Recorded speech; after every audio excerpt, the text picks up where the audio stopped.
பீர்க்கங்காய் சட்னி ஆந்திரா ஸ்டைலில் எப்படி செய்கிறதுன்னு பார்த்துக்கலாம். ஒரு கடாய் வச்சுட்டு ஒரு 3 கரண்டி கடலை எண்ணெய் ஊற்றிக்கலாம். ஊற்றிட்டு மிளகாய், காஞ்ச மிளகாய் உங்களுக்கு காரம் எப்படி வேணுமோ அதுக்கேற்ற மாதிரி சேர்த்துக்கலாம்.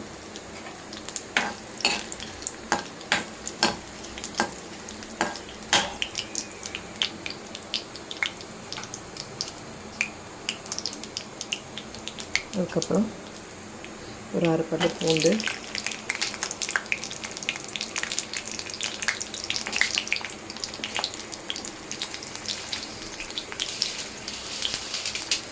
கடலைப்பருப்பு ஒரு ஸ்பூனு,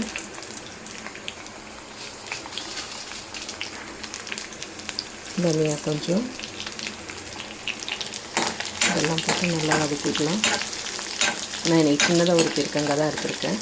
நம்ம பீர்க்கங்காய் எந்த அளவுக்கு எடுக்கிறோமோ அதுக்கேற்ற மாதிரி காரம் மற்ற பொருட்கள்லாம் சேர்த்துக்கலாம்.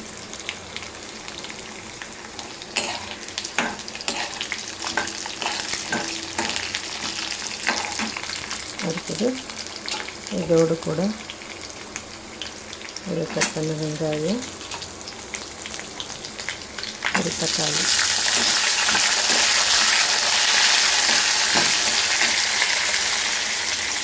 இதோட கூட கருவேப்பிலை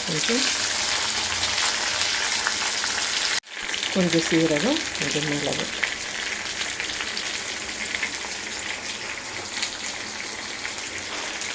இருக்குங்க. இந்த மாதிரி கட் பண்ணி வச்சுக்கலாம்.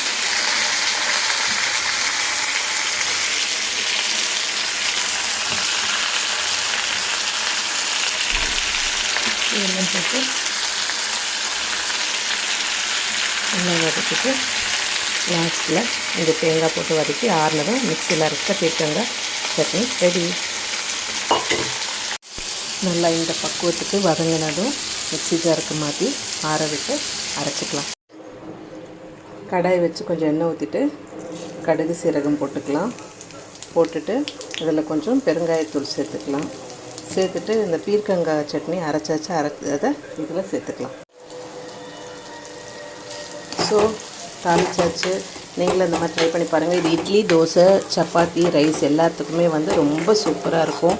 ஸ்மெல்லே சூப்பராக இருக்குது. நீங்களும் ட்ரை பண்ணி பார்த்துட்டு எப்படி வந்துச்சுன்னு சொல்லுங்கள்.